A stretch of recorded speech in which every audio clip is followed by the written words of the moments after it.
Good afternoon. It's nice to see the room filling up. May I invite my esteemed panelists to join me here? You've already been introduced to the panelists as far as their names are concerned. I think I'm going to leave it to each of them to say a line or two about themselves to each of us before they begin their presentations.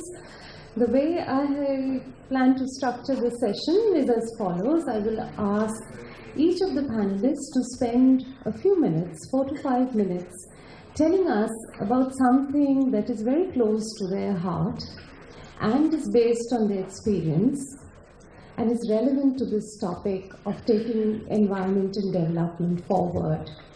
And it's a very wise panel who have agreed to my format because all of them have a lot of experience, and I think it's interesting, rather than to listen to structured presentations, to hear them speak about their experiences and tell us what is the way forward for India as we weave our way through this environment development interface.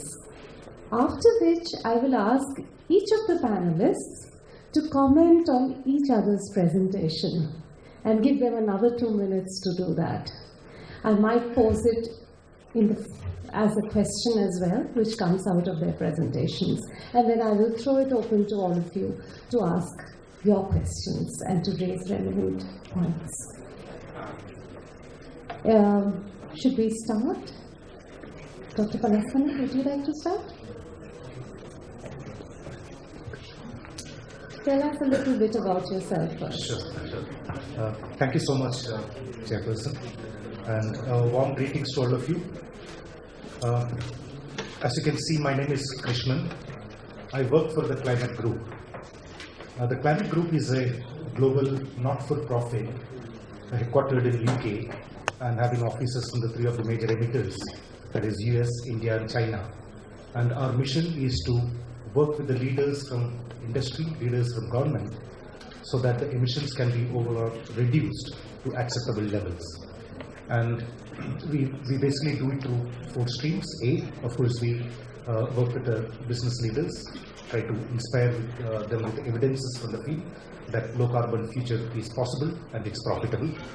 B, we try to launch programs that can be directly implemented by corporates. For example, we have launched a global campaign called RE100, where we are asking 100 global companies to commit to procurement of 100% procurement of renewable energy, for example. The third area that we work is on the energy transformation sector. For example, we know that power sector is the largest contributor to overall emissions in the world.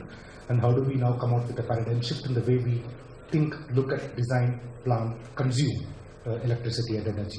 So, and in India, we just concluded a major program called Bijli, which has to do with energy access, where we're trying to identify those business models at the grassroots levels, which can rapidly scale up and contribute to an equitable growth in the country, bring opportunities for the rural community.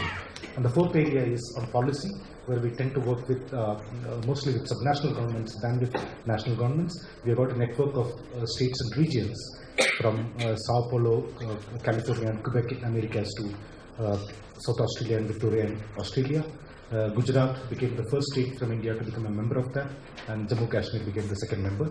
And in this group, what we try to do is to connect all these subnational governments together, create a peer-to-peer network where they exchange the policies, technology, support, and to build a grassroots level or a local level action on climate. This is what we do in general. Right. So, the very, very topic of this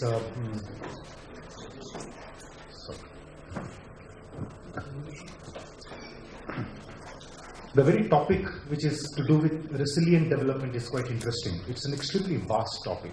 Now, when we talk about development, anything and everything under the sun can fall under development. And when we talk about resilience, and how do we incorporate that culture of resilience into whatever we do in development, right? But before I venture further, the very word resilience for me, has to be, we need to look at it a bit differently, right?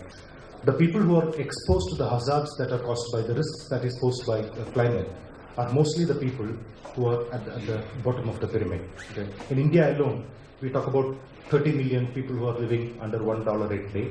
There are tens of millions of farmers, small and medium farmers who are affected. I mean, we read in the papers every day, now and then. So the dictionary meaning of resilience is the ability to bounce back. Now for me, why should we ask those most vulnerable people to bounce back for something that we have consciously caused over years and years of negligence, right? Well, when we ask them to actually be prepared to bounce back, we are telling them that take it for granted that we are going to further damage and deteriorate the environment, and on the same time we'll also help you to bounce back so that whatever we do damage, it will not affect you, right? I think we need a paradigm shift in the way we look at development itself, right? As of today, yes, we need resilience. There is no doubt in that because we have done enough damage. But for me, this resilience should not be the long-term sustainable solution alone. We need to do resilience, help people to come to those acceptable levels of ability to bounce back, and then repackage the development itself so that there is no more harm done to the environment, no more harm done to the society as a whole. Okay, how do we do that? It's going to be extremely challenging, but it's not that we cannot do that also. If I have to quickly conclude my first part by telling what do I see on how do we go ahead with this kind of a initially to do with a short, medium term resilience development, and longer term, what do we call it? Sustainable development or a new term? I don't know what do we have to call that. But how do we do that? There are three things which is extremely important the way I look at it. Okay, one is to do with data. Data means also to do with knowledge. Okay, how much do we actually talk about climate?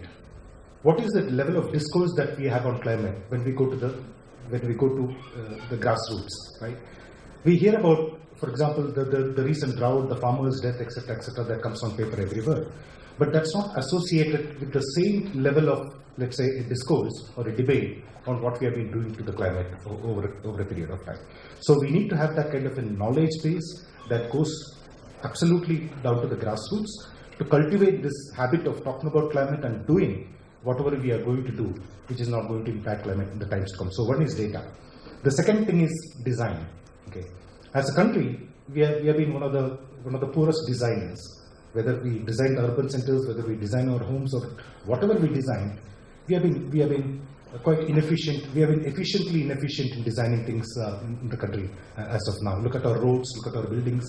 For example, with aspiring middle class community now coming up, each and everyone wants to put up an AC at home. But how many homes, how many rooms are actually well insulated that the ACs are working properly, right? We have got potholes wherever we try, without realizing that the same potholes or unlevel roads are actually causing more inefficiency and thereby more consumption, thereby more emission because of this very, very small thing. The way we organize our parking slots, we build a mall which can have 3 million people step in a year. But we don't design a parking system for that, appropriate parking system, which clogs the road, which further adds up to the emission. So in whatever we do, whether it's in rural, urban, semi-urban, wherever, the designing has to be taken up in a very, very efficient way. So the designing is to do with planning, right? And the third aspect of it is to do with delivery, which brings directly to the area of governance, right? Okay, you can have enough information, okay, you can design properly, but unless and until that the right information leads to right designing and it is not delivered properly, we cannot stop a climate resilient or a climate development pattern. We can manage climate very well. And the third aspect is very much to do with governance, right? From the grassroots levels, from the panchayat and subnational, from the district levels, to the state level and to the national level, we need to have a culture, a focus on how we are going to efficiently deliver, which is not going to impact the future course of life, the future course of action in the country, and thereby not putting those 300 million people plus millions of other farmers and others who are affected by this in a perpetual peril, in a perpetual risk situation. So I'll stop here and maybe we can come back later. Thank you so much. Hi, good afternoon. I'm Achyut Luitel. I'm an engineer by training, but later on I did courses in environment and also management. I'm responsible for practical action in South Asia. I'm responsible for practical action South Asia operation. Basically, it is a UK-based organization working on technological issues, mainly appropriate technology and intermediate technology, just to make sure that with the introduction of technology, the poverty can be challenged. So that is the major strapline of practical action. In South Asia, we have an office in Delhi also, but we have major programs in Odisha. The major operations are in Bangladesh and Nepal. I am based in Nepal, but moving around India, Bangladesh and Sri Lanka as well. We are working in 4 key areas. We have agriculture and markets, so basically helping people in introducing some climate resilient varieties, or maybe introducing some water efficient technologies so that they can still get better yield and they can still make some cash incomes by selling the agricultural produces more than their consumption requirement. Then we are working on disaster risk reduction and climate change, mainly working on early warning systems towards flood risks. So we have been working in Karnali River Basin in Nepal, which is called Ghagra in Uttar Pradesh. So we have even cross-border areas of works. So we are providing flood information to many settlements in Ghagra area. The same thing is happening in other eastern rivers, mainly Kosi, because the flood information is provided to some of the settlements in Bihar, although we don't have a formal kind of working relationship with the civil society organizations there. Then we are working in the renewable energies. The renewable energy is obviously a kind of an answer to climate related problems, and we are working on urban waste issues, mainly with the urban poor people. With regard to the question, the fundamental question was basically we were asked, okay, which is better, which is more important, strengthening community resilience or developing climate resilience? I think it is definitely not either or situation. We certainly need to consider both to be very important. Both of these are very important. Based on my work experiences, based on practical actions experiences, we think that people are really interested about how the climate related data is being generated and what is their demand, whether the kind of data generated is fulfilling their demand or not, and how those data are being supplied. For example, I have listed some examples. I have many slides, so the idea was to change the format of this program, so I couldn't go on that. But the thing is that if I look at the community level, the kind of knowledge they would like is their perception on the variability in rainfall, increase in temperature, and some evidences of impact. But how that is generated, that is all anecdotal evidences at the community level. And who is involved? Just the community people or the farmers who are working in the fields. But if you look at the demand side, they would be more asking the questions like, what is causing such changes and why? If they are working on agriculture area, if their profession is agriculture, then probably they would like to know about some specific climate related knowledge and technology, so that the issue of loss on crop productivity or maybe outbreak of pest in maize or paddy or vegetables or introduction of new kind of weeds, so how they can overcome with that. So I think that is really needed. So what I am trying to say that if we talk about India, the population of the number of poor people in 8 poorest states in India, that is more than the entire poor people of African continent. So how we really make sure that these poor people also get adequate information about the climate change related issues, how the programs are being developed, how the resources are being allocated, and how they can really come up with the solutions. Because the world is changing. Even in April, by the first 2 weeks, there have been heat waves in Telangana, there have been heat waves in Odisha, So already 140 people died. So that was the news of a week back. So probably there might be more casualties. So these are all, the climate related issues. And the Himalaya is so important in this region because it is providing water to more than 1.5 billion people in the region. So if the snow is melting and if the sources are drying up, then what would be the situation? If there are major hydropower projects in the Himalayan region, maybe Teri Dam or others, so if the water is not coming, then what happens to generation of electricity, and how is the situation when the settlements, the communities are evacuated for 3 months? I think that is more a kind of political kind of approach we really need to have. In most of the floods, we try to work together with the communities to find out, okay, which could be the possible or safer evacuation routes, how the temporary shelters can be made so that that is comfortable for women, comfortable for children, and so on.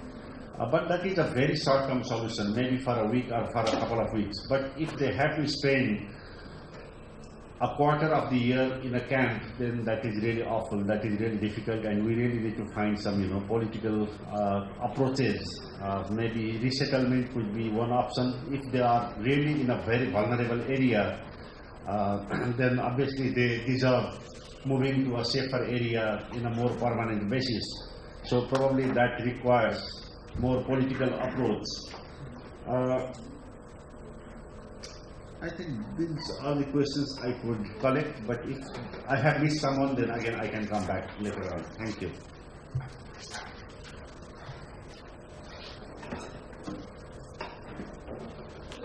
So we have 30 seconds left. No, please take it. Sure. Thank you so much. Thank you. There are two key things that I would like to respond here. Of course, one is to do with, there was one particular question, are government programs climate friendly?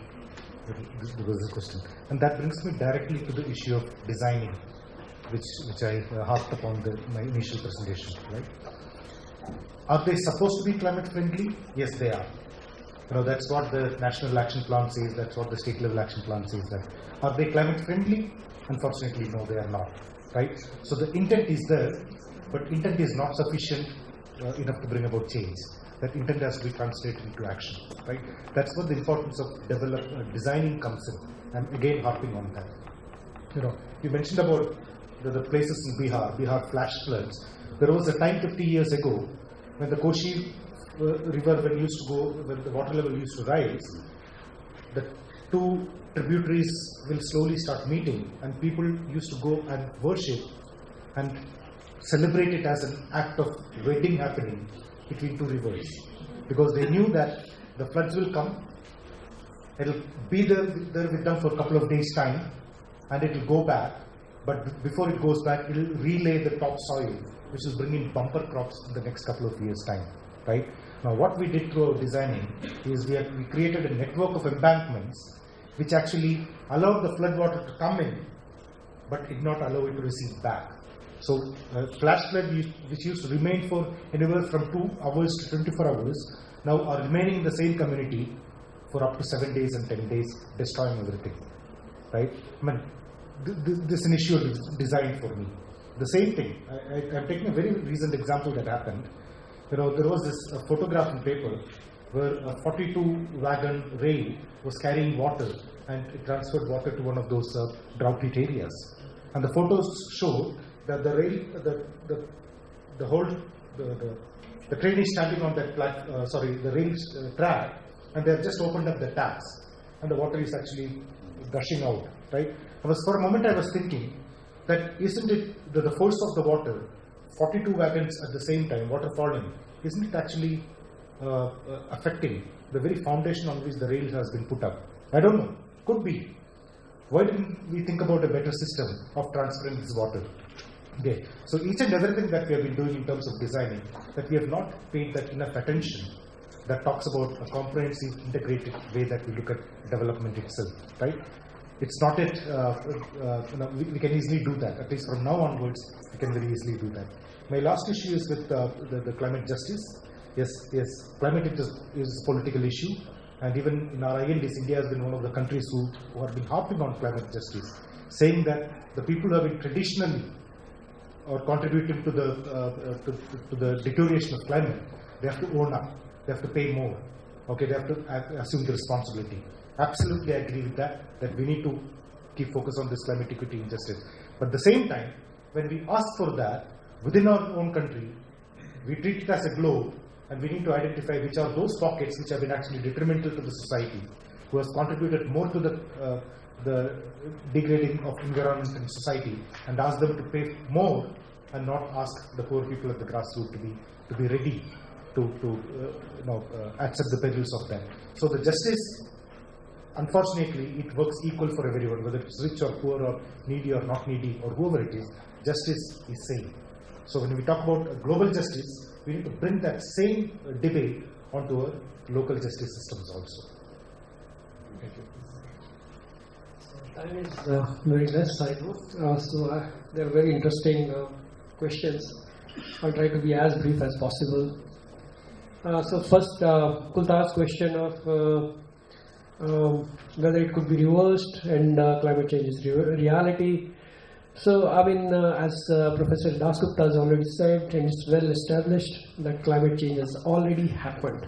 So, what has already happened, we have to adapt to that, and what is yet to happen, we have to try to mitigate it. So, it's a two-way street in a way that we have to take a two-track approach, wherein we have to work both on mitigation as well as adaptation simultaneously. So that's in a nutshell the question on that. Then on the question on Forest Rights Act and whether degradation, how degradation could be sort of addressed.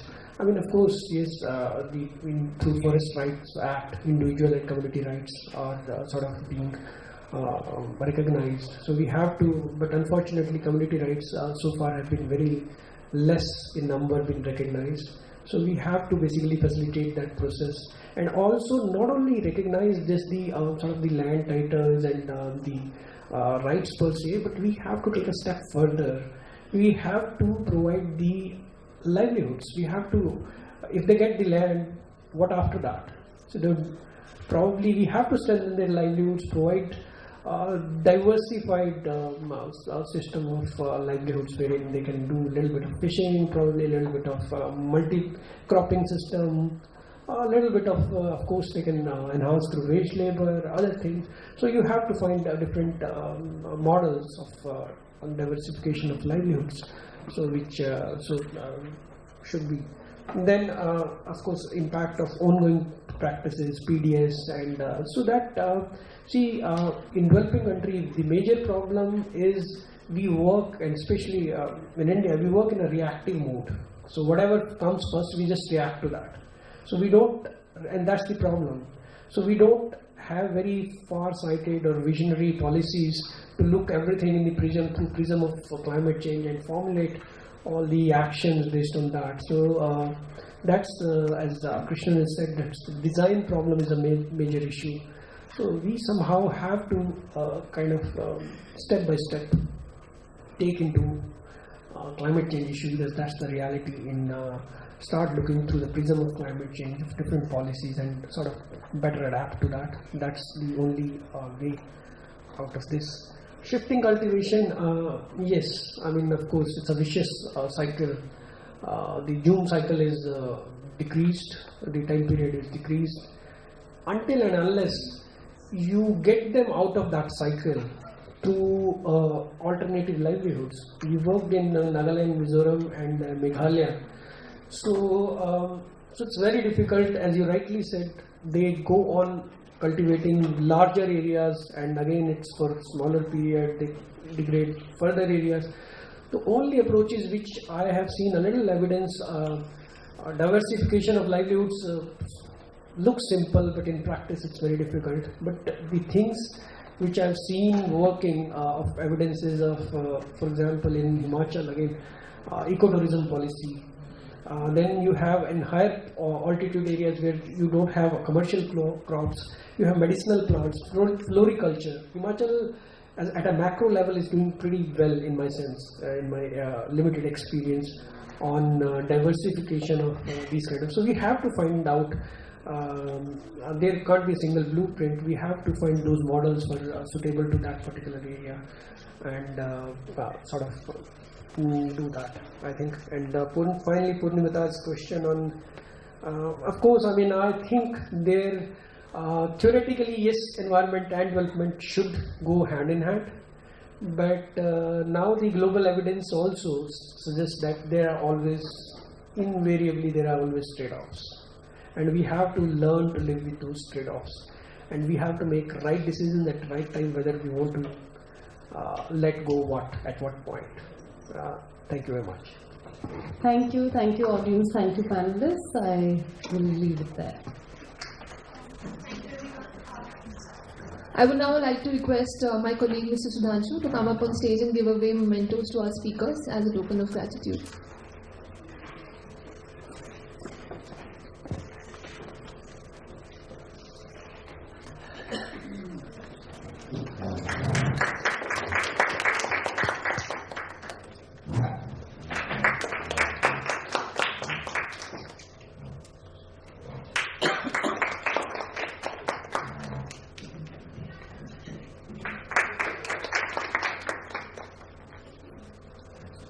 We'll break for lunch now. Lunch is being served upstairs.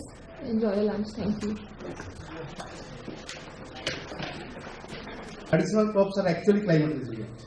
Like I have seen in some places with water logs, people are using climate like some variety of paddies, those were actually producing paddy after 4 months or around, you can say, 120 days to 130 days. But now the government is introducing paddies of 90 days or below 90 days. Those are not giving that much of yield as well also. Hello. I'm also having a similar kind of question. Like we have a lot of programs. We have Swachh Bharat Abhiyan going on. We have urban housing projects. Like by 2022, we want to have all the families, all the households having toilets, all the households, slum population having their own houses. Don't you think the policymakers should have the elements of climate, elements which are affecting the climate? Something like, if we are talking about the toilets, every household will be having the toilets, what will be the situation of the sludge, the output? Will they be throwing those to in the open field? What will be the impact of those things on the climate? At the same time, what will be the condition of water charging in different housing projects? So these are a lot of elements which comes through different projects, through different departments. It may be any department.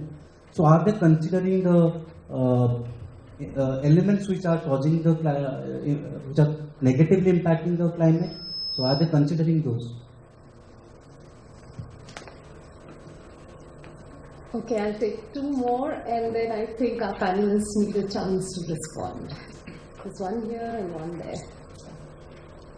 And there's one there. I think it was very interesting to listen to all the panelists. Thank you very much for such thought-provoking presentations. I have two specific questions, one for Mr. Agarwal and one for Mr. Achyut. So, you talked about forestation and deforestation issues, and we know that in the northeastern part of our country specifically, there's an issue of shifting cultivation, where the communities are hugely dependent on cultivating a patch of land by clearing the forest and then coming back to that patch of land again after some time, by which the land should have regained the fertility. But as we know that Zoom cycle, that shifting cultivation cycle is getting shorter and shorter, and they are in the need of moving to new patch of forest lands, which is leading to clearing more and more of forests. Now we have seen different programs which have tried to supplement other livelihood options, but we have seen issues where they have failed to take up other livelihood options, and it makes them even more vulnerable. So is it also somehow linked to the resilience strategy, which is linked with deforestation? So I wanted to hear your thoughts on that. And from Mr. Achyut, I wanted to just hear your thoughts on this whole linkage between, issues like floods and how it affects other issues related to clean drinking water and diarrheal incidences. which otherwise would have been probably working in a much better way, where you have communities living in an area which have connect with some communication and also supply systems to manage their drinking water issues or diarrheal incidences. But moment you have a flood incident, say in Bihar, the community itself moves out, and they are not coming back to the village at least for next 2-3 months till the land is actually able to be inhabiting them again. So it kind of breaks down everything, and whether you want to communicate to them or whether you want to put them through a supply chain. So how does resilience play a role there, and what could be a strategy there? One last question there at the back.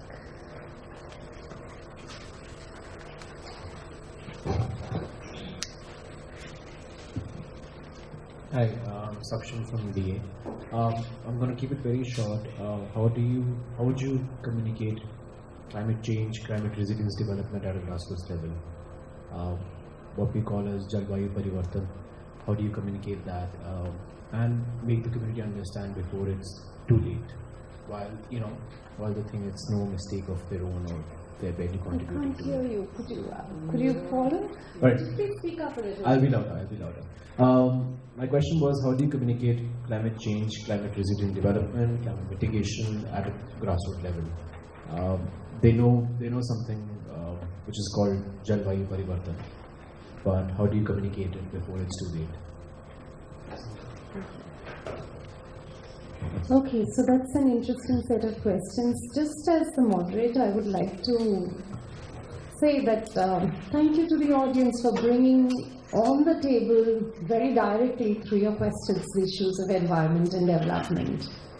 And the opening question Dr. Singh posed, I think, partly brings us all to that tough question of how we see these trade-offs, how we prioritize. You can't assume climate resilience and you can't assume development which does not take into account climate change. That inevitability has been sort of now accepted to a large extent. I think there's a consensus among climate scientists that yes, climate change is happening and will happen.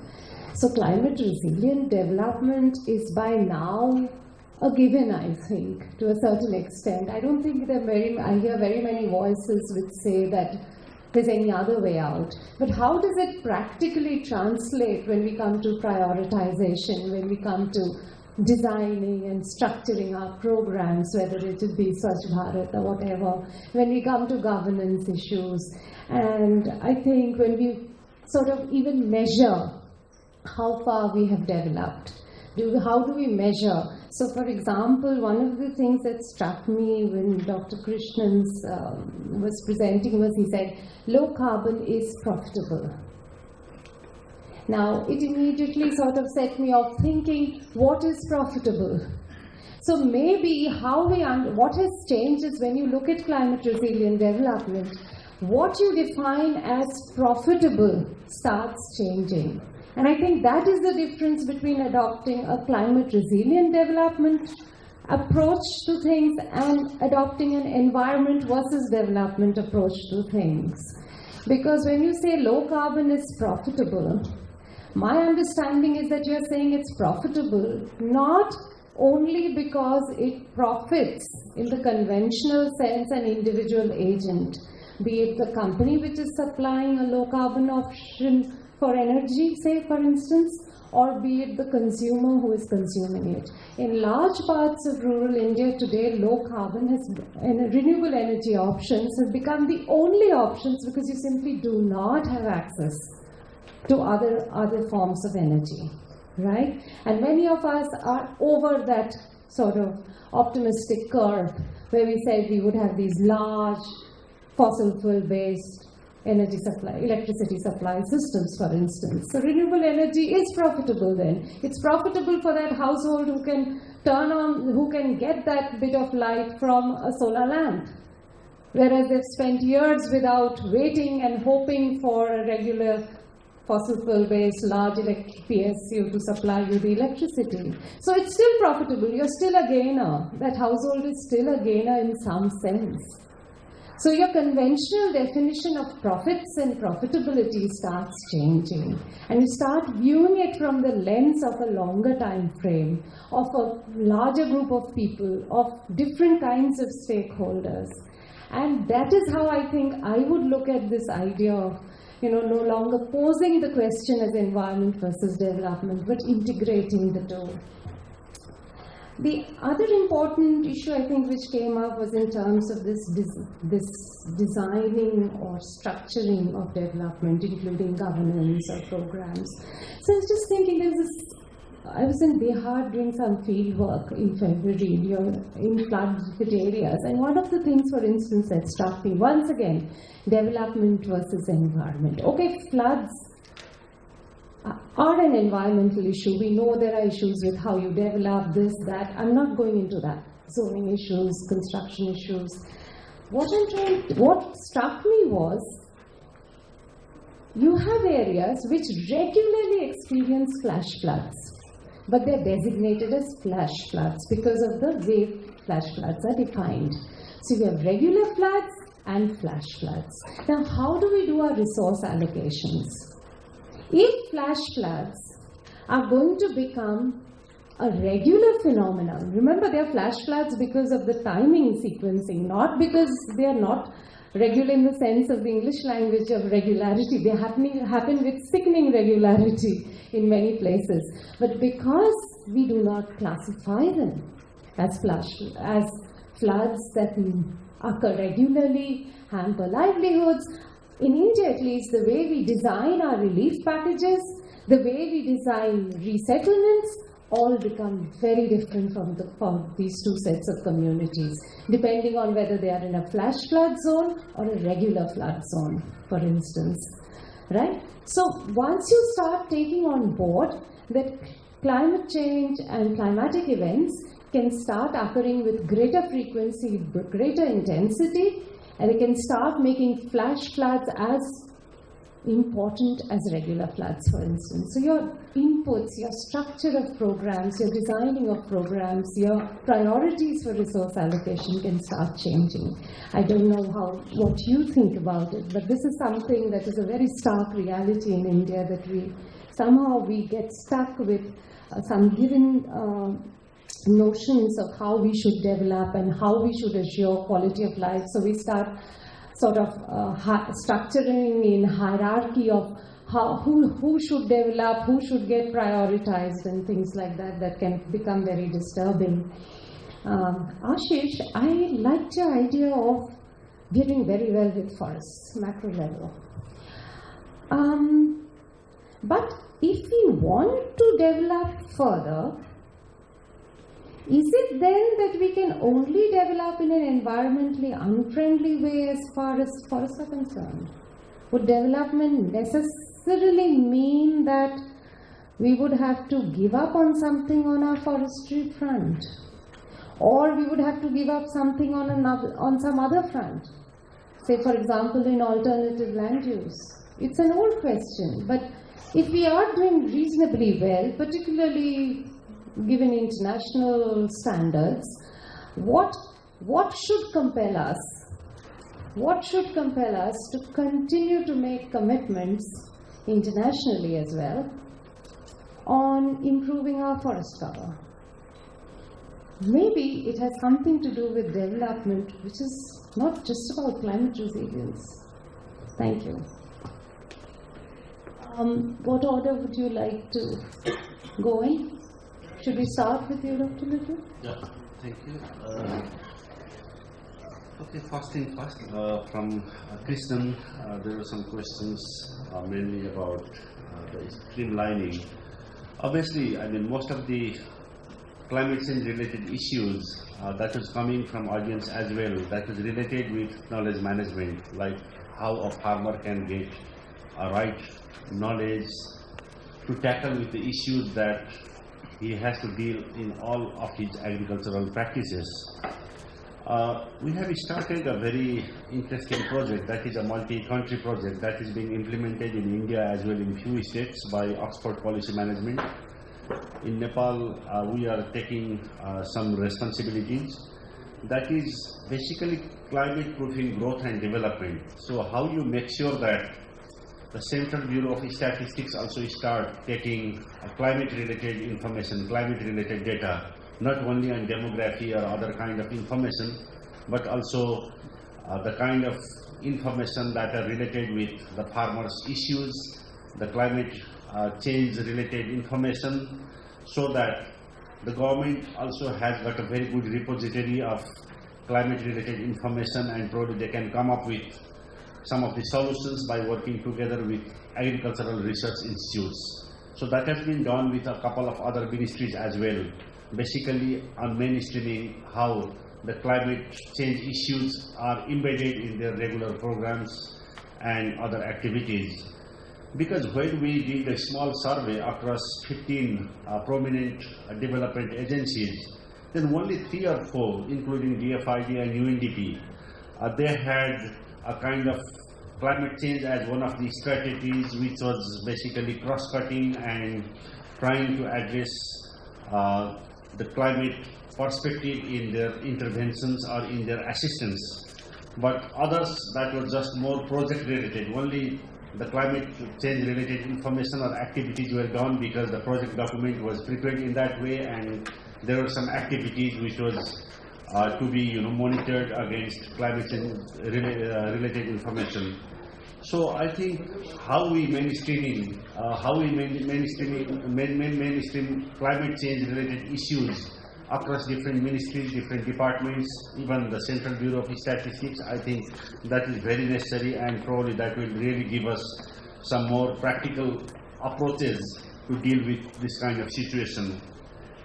Coming to Ashish's question, some of the practical examples, because the water availability was a major question even after the monsoon started. So we tried few pilotings, mainly against the traditional rice plantation. We introduced directly seeded rice kind of DSR approach with a big drum perforated and some special variety of seeds that was recommended by agricultural institutions was introduced, and we came to know that the yield was quite comparable with the conventional planted rice. So there are some approaches, there are some ideas. For example, sometimes the conventional agricultural practices need to be changed. For example, introduction of off-season vegetables, because they get better price, they can get more cash, and the productivity is also much better with just little water. So probably some water efficient technologies. If they have a conventional irrigation channels, then introducing drip irrigations or sprinkler irrigation. So I think there are some technologies available, and if we can really introduce these technologies across all the farmers, then obviously probably they can find some practical solutions. Coming to a question mainly on linkage between floods and other kind of drinking water, there are some practical solutions, probably not always a good answer, but even the tube wells, if they have raised platforms, then the chances of contamination might be minimized. That cannot be eliminated, but can be minimized to some extent, so that still they can get relatively better quality drinking water, and probably the incidence of outbreak could be somehow minimized. But how to deal with the situation to get our energy requirements? So there are so many fundamental and practical questions. So we really need to answer, and we really need to take both adaptative as well as mitigation measures, so that at least the poor people and the entire population can be safeguarded. So probably based on the questions, I can come back again. Thank you.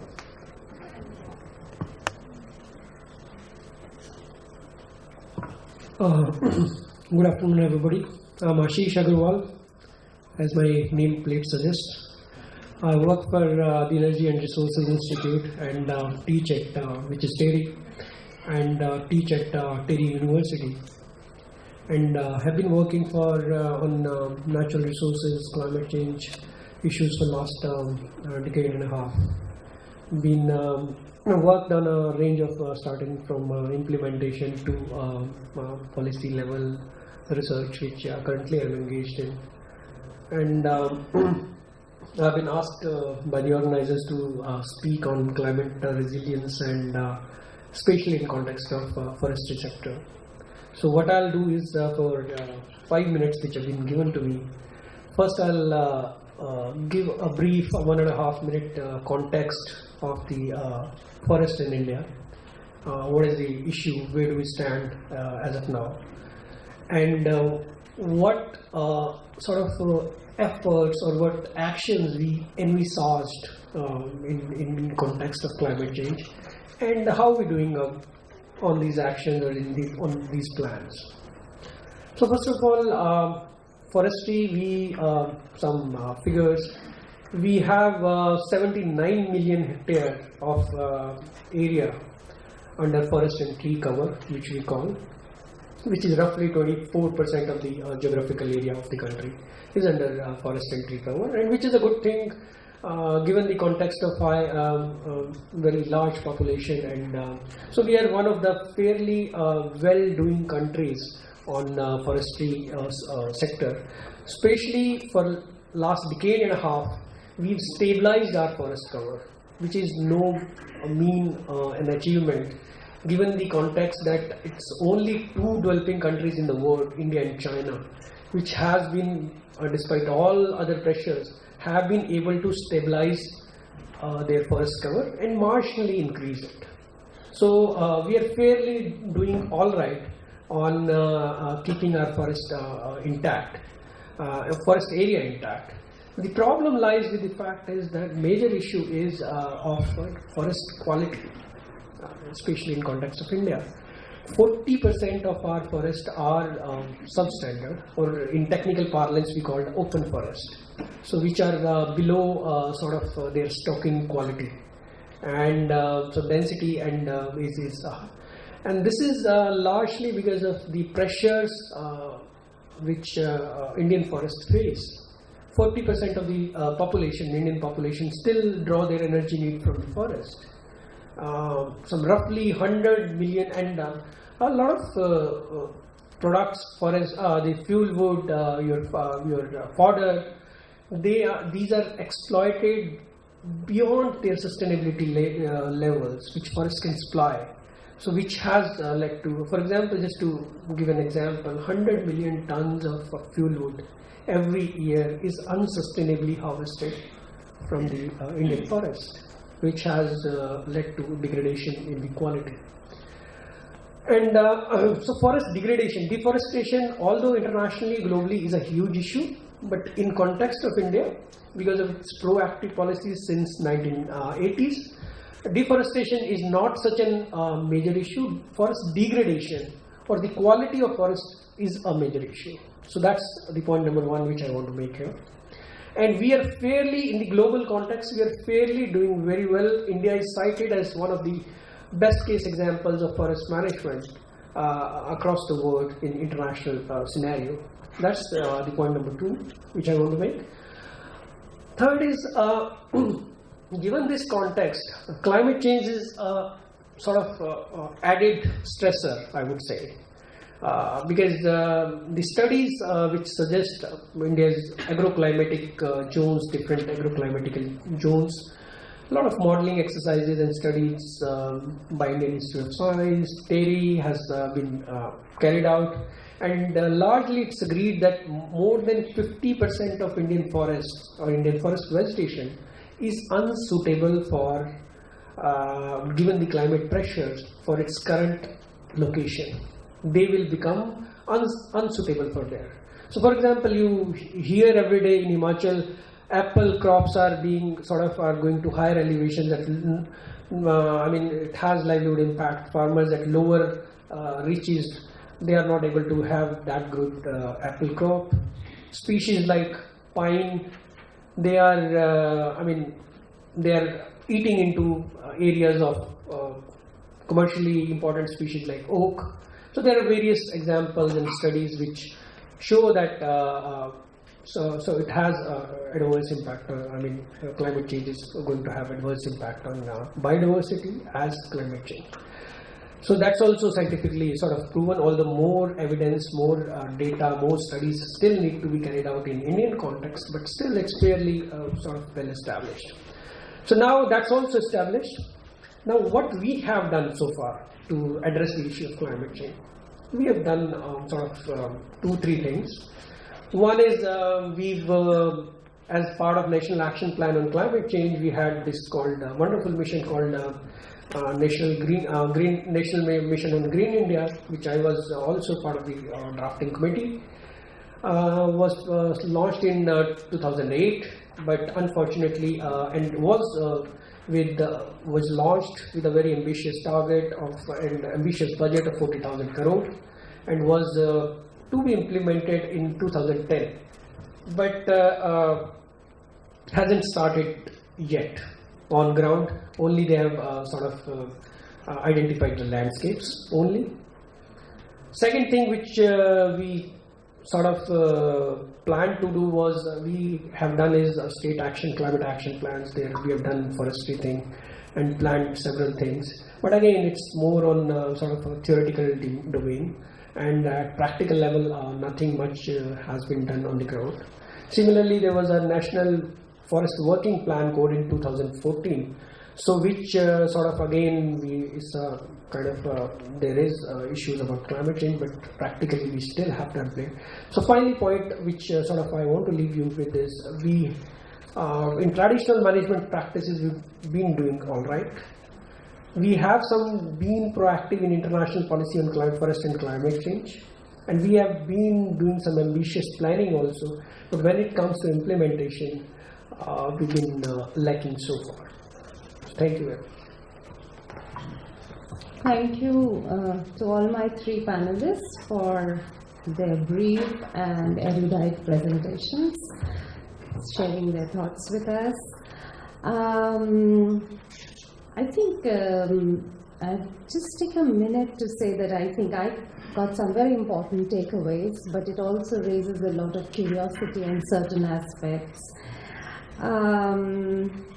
Can I now request each of you to highlight one particular thing you found very exciting about the other's presentation and to raise a question or a comment on that person? You can choose anyone you like amongst the 3 of you.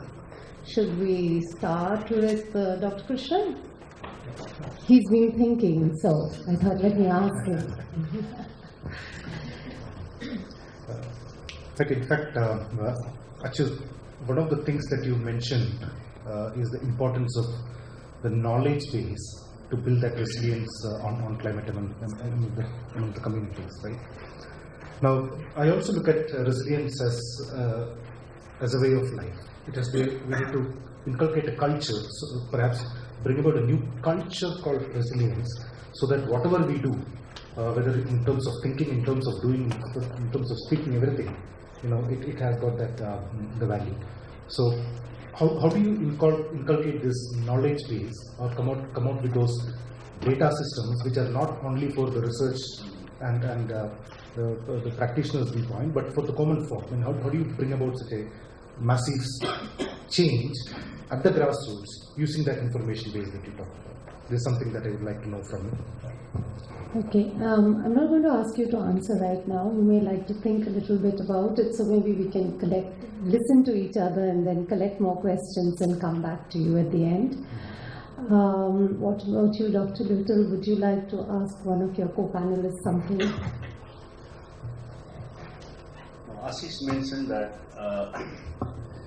there have been issues observed in Himachal, like the apples, they were not giving the kind of yield that we used to have a decade ago or so.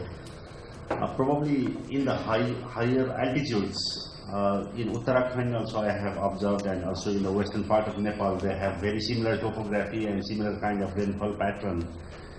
Many of the areas where they used to have maize and millet, now they have started growing rice, and the production or the yield of apple has gone down. The only solution could be again, accepting that and introducing the new varieties or the climate resilient varieties. So that is just from very layman perspective. But if you have any idea, Ashish, on what would be the solutions to overcome with these kind of situations, because these are the farmers' issues, and if they do not have other livelihood options, or if they do not have other alternatives, then we really going to have a very big problem dealing with larger sections of the farmers, because we have all agrarian societies.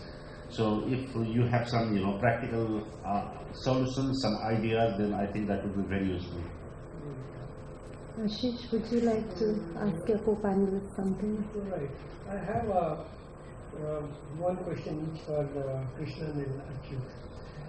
So one thing which I found interesting about Krishnan's presentation of framing of climate resilience. One thing which I found interesting was framing of climate resilience, when he said the ability to bounce back, and we are asking actually the most vulnerable people to bounce back, and we are saying that will help you. And that raised to my mind a very pertinent question about relating to issue of climate equity and climate justice, if we take it a little further. So, especially so in when the current INDC, India is framed all of a sudden, have brought the theoretical framing in context of climate justice, which to my mind was is more of a theoretical rather than an operational sort of issue. So I would like to know from Krishnan that how do you see this framing which you had, the climate resilience in context of climate equity and justice. And to Achyut, I had in my mind was because I had some implementation experience, and when he said that we agricultural crops which give more productivity, so they are sort of trying to promote that. So just wanted to know, because that also has some trade-offs and some issues related to agri biodiversity, because in a lot of places the concept of seed banks and these are coming up to and generally the traditional and indigenous varieties are found to be more resilient in many cases. So have you experienced anything in this context?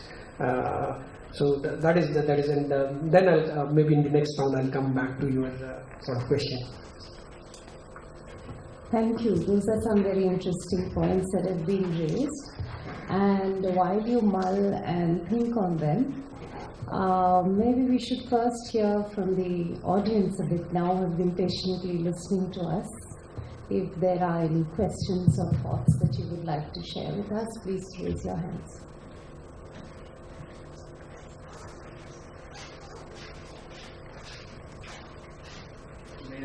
Yes, of course.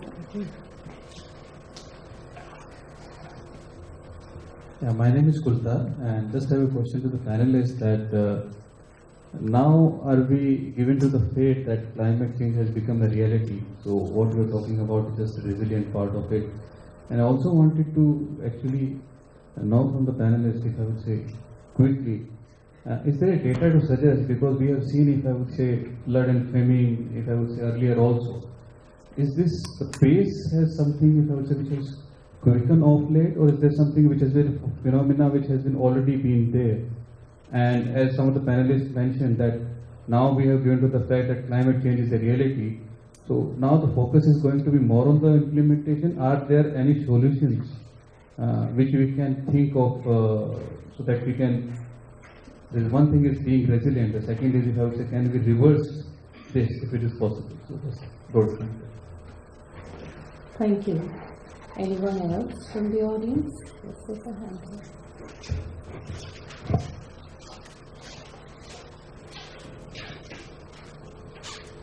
My question is to Dr. Ashish Agarwal. You mentioned about the degradation in the quality of the forest. A great number of communities still dependent on the forest in the current scenario. Under the Forest Rights Act also there are some provisions for them.